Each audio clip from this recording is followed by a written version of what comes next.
It's such a rainy day today, and whenever it gets so rainy and gloomy, I always feel like it's time to talk about some emotional shit. People be getting depressed during the rainy season, but that's not me. I love the season. I was birthed during the rainy season. It was raining in April when they gave birth to me, and they knew to put me in that exact month because this is perfect. Fuck your plans. Some people be like, "Oh, I hate the rainy season." Fuck your plans. It ruins my plans. We don't care. The rain comes just exactly when it needs to. It falls when it needs to, it does what it needs to, and it goes when it's done. You are the one that is not planning well. You need to plan better. Hi guys, and welcome back to my YouTube channel. It's your boy, Pascal Eric.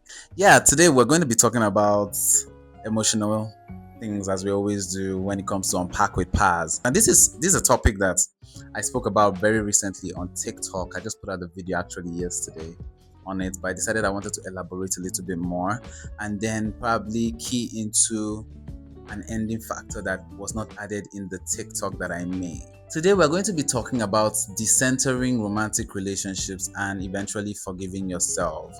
And I will explain why forgiving yourself is part of that conversation. But yeah, as you guys know, I love to give the dictionary definition of the word that I will be talking about mostly before I move into personal experiences.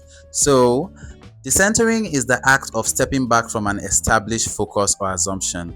Depending on the context, it involves disengaging from your own immediate thoughts in psychology, shifting culturally, or societal defaults. So basically, decentering is when you stop making something the central point of why you are engaging in another thing. So for instance, I engaged with romantic relationships because I centered it a lot, so I was always focused on romantic relationships. The reason why we're having this video is why, but since we have the definition, we can go on. We're going to start from the very beginning. I don't like to say that I was neglected because that is somewhat of a half truth in my life. My mother was very present. My mother was very physically, emotionally present. She was always there when I needed to talk. But I feel like the more we spoke, and because I used to relate with like a lot of older people when growing up, the more emotional stress it was perceived that I could handle. So when I was going through certain things and I knew what was happening in the household, I did not want to air them. Instead, I was dealing with them myself. So I kind of battle with, was I neglected or was I just not outspoken with the things that I needed to speak about? But I realized that because of the fact that I felt the way I did, which was either because I was neglected or because I was not speaking up emotionally about the needs that I wanted. And I have to add this, I was also getting complimented for my emotional prowess in the sense that you're not a needy child. You're not the kind of child that really would be bothering anyone emotionally. Like, you're just there, you're okay, you're so mature, you're such an old soul. And it kind of put this thing in my head where I did not want to lose that title of someone who is easygoing, who is understanding, who is an ideal child that doesn't stress their parents. So it really did not make me speak up as much. So when it got to the point of having feelings for people and forming emotional connections with other people outside of my household, especially romantically, I realized that it took getting to know me. And to get to know me, I had to speak and I had to open my mouth and tell you who I was, what I thought, and what I believed in. And in a way, that made me feel very seen. That made me feel like, oh, this person understands me. However, that's not the truth, but I had this sense of, oh, someone finally sees me, right? And so I always felt like that was what romantic relationships will always feel like. And it should be. You should be feeling seen in your romantic relationship. You should feel very loved, very appreciated, But it got to the point where I realized I was centering romantic relationships so much because year after year, no, sometimes it wasn't even year after year, to be very honest, it was probably like months after months, I would probably get out of one romantic relationship and get to the next one. But the thing about me is, as much as I center romantic relationships, I'm also very quick to leave when I feel like it's done, like our time is done. We don't have any other thing to talk about, right? And so because of that and that factor of being a leaver and also centering romantic relationships made me go from one romantic partner to another seeking a certain form of validation. Not validation in the sense, oh, I want you to make me, I want you to tell me that I'm worthy. I just wanted to be seen. But the craziest part about centering romantic relationships, especially when you're not getting what it is you are after them for, is that you might be getting that love, that attention, that notice that you're looking for in other aspects of your life. And I was getting it in my friends because, and this is something I've gotten a compliment for from my mom.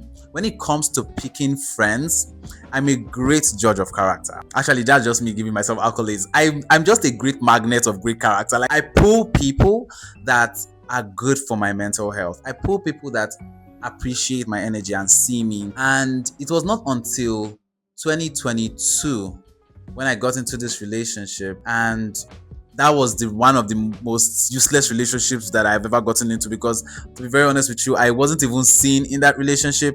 I was the one doing the scene, I was the one doing the effort, I was the one doing the reaching out until. But the thing about that is, even while I'm putting in effort in someone, I am letting them know who I am, right? I'm telling them what I do, what I believe in, what I struggle with.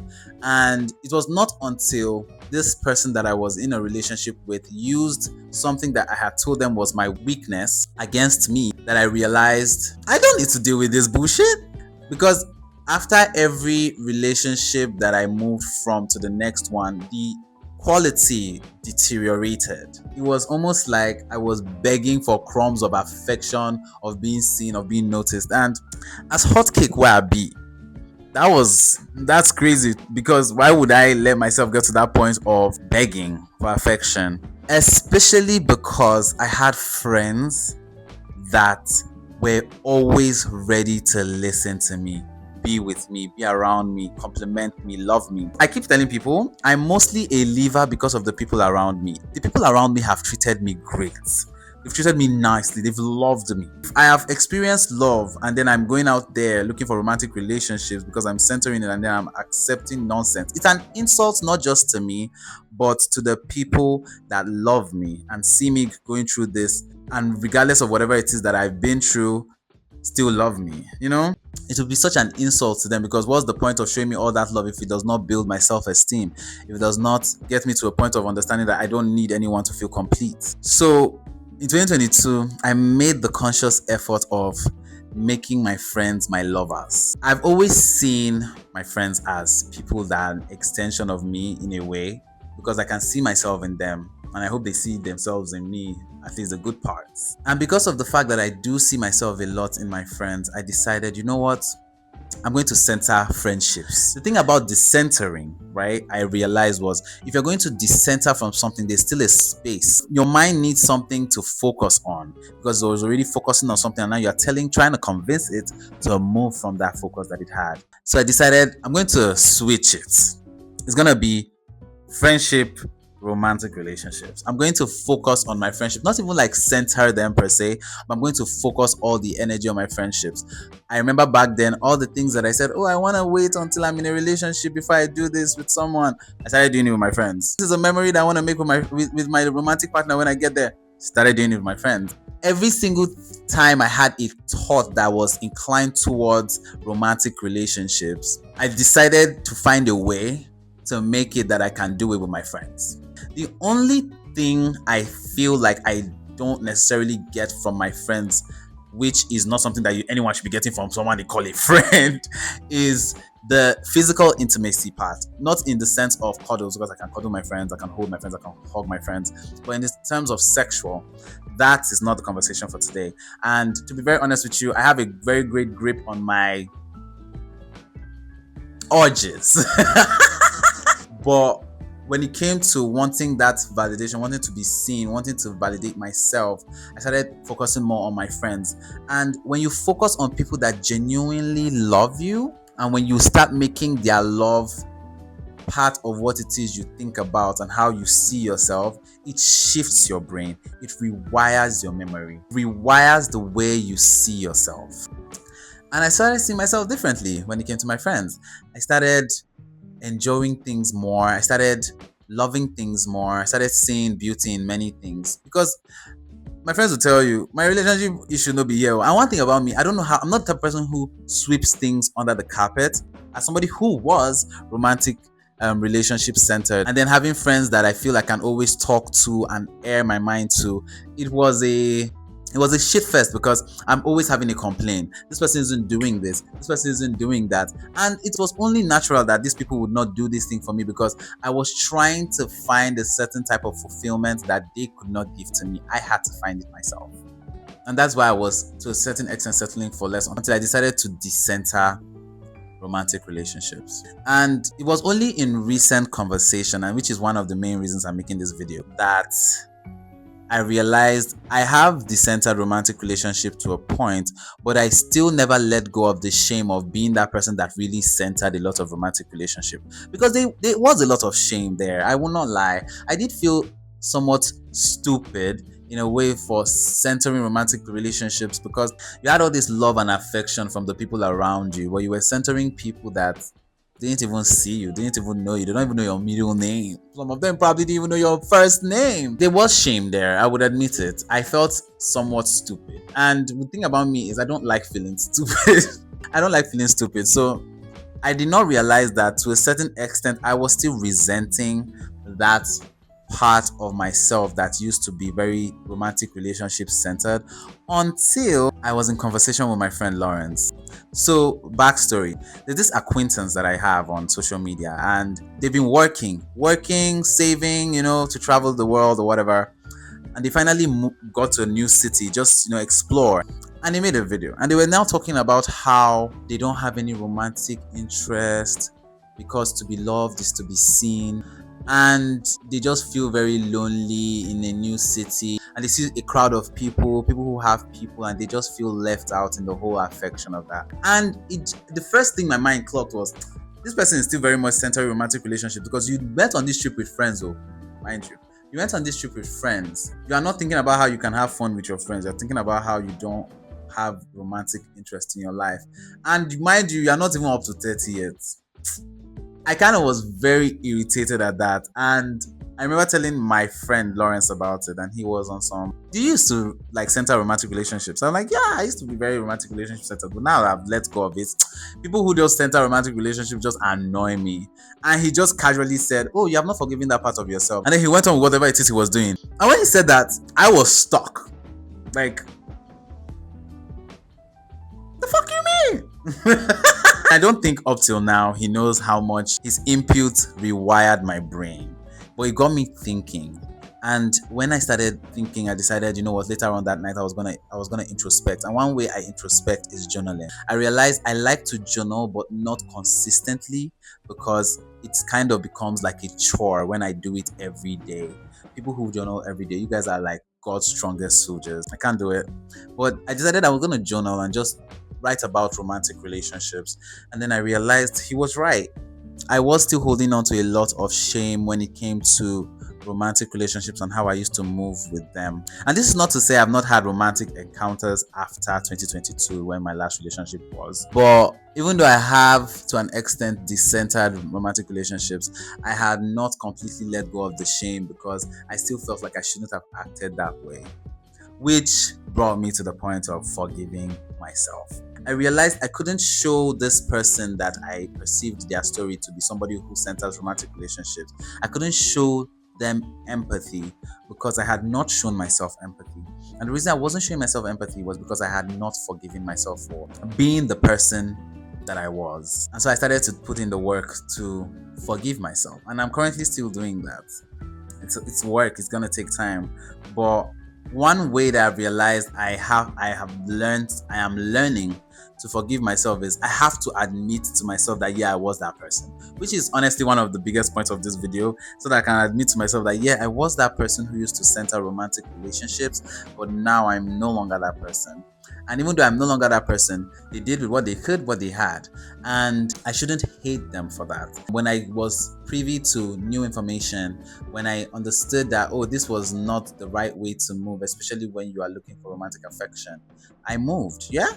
I put in the work. I started actually listening and doing introspection. And I had realized that if the person that I was before did not have the discernment and the willpower to put in the work to become the person that I am today, I would never have gotten to this point. And for me to still hold some shame and resentment towards them is plainly unfair. It's just unfair, and it's not kind to who I am as a person and who I've become and who I was. So the first step was admitting to myself that yes, I was that person, but I wouldn't be this person who isn't romantic relationship centered without being that person first and having that person become this person, having the willpower to become this person. I realized that after we have achieved a particular aim, whether emotionally, physically, whatever it is, we don't give kudos to the person that we were before for being able to do that. Do you know how hard it is for people to sit with themselves and say, you know what, I have a problem and I can solve this problem by myself. Let me put in the work. It takes a lot of willpower. And for that, you should commend your older self, the person who you were before, for putting in that effort, not feeling shame because you were that person. If you weren't that person, you wouldn't have become the person that you are today. And I know and I understand that forgiving yourself feels like you are letting yourself off the hook, but I want you to understand that you deserve to let yourself off the hook. There is no joy, no value in beating yourself up. So I had to learn to forgive myself. And while learning to forgive myself and doing research about how to forgive myself, I found out that forgiving yourself is a continuous process. It never stops. There are days when you even feel like you hate yourself because of that one thing. But you have to remind yourself that, oh, I'm this person now because of the person that I was. And kudos to me, I did that. That's honestly the full gist of what I wanted to talk about when it comes to decentering relationships and forgiving yourself. But my question that I want to leave you with today is, are you learning to forgive yourself? Are you learning to appreciate the person that you used to be to become the person that you are today? But anyway, guys, thank you so much for watching this video. Thank you so much for giving me the space to be vulnerable with you guys. Remember to click that surprise button. Click that subscribe button and click that like button. Drop a comment. I love hearing your thoughts on the things that I have spoken about, and I will see you guys in the next video. Bye, guys.